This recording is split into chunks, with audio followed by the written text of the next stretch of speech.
দৰিদ্ৰ মহিলাসকলক সকলো আঁচনিৰ পৰা বঞ্চিত কৰা মুখ্যমন্ত্ৰী গো বেক। আমাৰ দাবী মানিবই লাগিব। দৰিদ্ৰ মহিলাসকলক আঁচনিৰ পৰা বঞ্চিত কৰা নহ'ব। দৰিদ্ৰ মহিলাসকলক আঁচনি অন্তৰ্ভুক্ত কৰিব লাগিবই। মহিলাসকলক আঁচনি অন্তৰ্ভুক্ত কৰিব লাগিবই। দৰিদ্ৰ মহিলাসকলক আঁচনি অন্তৰ্ভুক্ত কৰিব নোৱাৰা চৰকাৰ হাই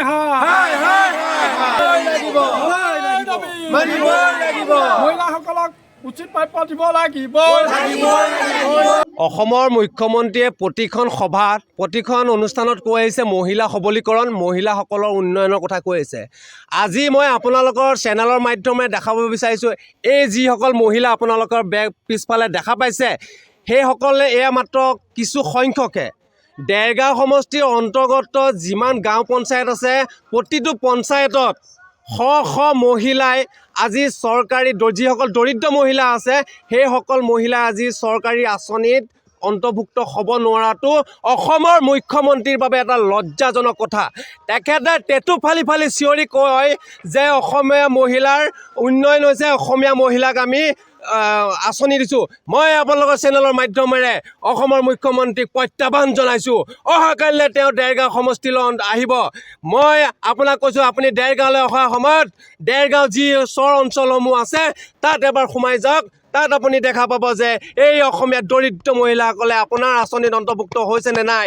তেওঁলোকে আপোনালোকৰ চৰকাৰী যি ঘৰ আছে, যি আপোনালোকৰ চৰকাৰী ঘৰ আপোনালোকে দিছে, সেই ঘৰত তেওঁলোকৰ পকী ঘৰ হয় নে নহয়।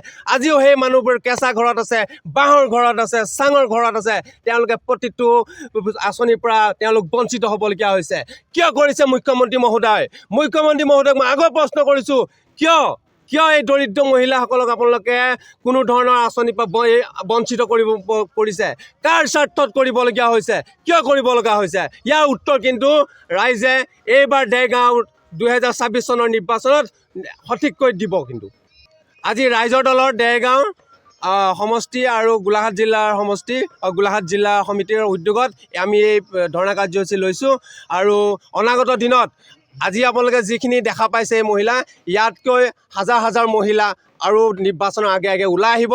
যি সময়ত আমাৰ অসম চৰকাৰে বৰ্তমান অৱস্থাত যি ঢাক ঢোল বজাই ৰাখিছে যে উন্নয়নৰ নামত, আমাৰ আঁচনিৰ নামত তেওঁলোকে এটা ভোট বেংক সৃষ্টি কৰিছে, কিন্তু আমি দেৰগাঁও সমষ্টিত আমি দেখা পাইছোঁ বিভিন্ন চৰ অঞ্চল হওক, বিভিন্ন পঞ্চায়ত হওক, সেইবিলাক দেখা পাইছোঁ যিসকল দৰিদ্ৰ যিসকল মানুহ আছে সেইসকলক কোনো অন্তৰ্ভুক্ত হোৱা নাই বিভিন্ন আঁচনিত।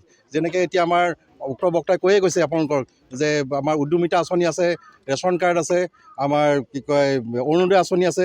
এইসকল যিসকল দৰিদ্ৰ লোক আছে, যিসকল মানে বাঁহৰ ঘৰত, চাংঘৰত জীৱন নিৰ্বাহ কৰিছে, খোৱা পানীৰ অভাৱ চলিছে, তেওঁলোকৰ শৌচ কৰা এটা জেগা নাই ভালদৰে, আমি দেখা পাইছোঁ তেওঁলোকক। গতিকে শ মানুহ আজি ওলাই আহিছে, বিভিন্ন পঞ্চায়তৰ পৰা আৰু আহি আছে।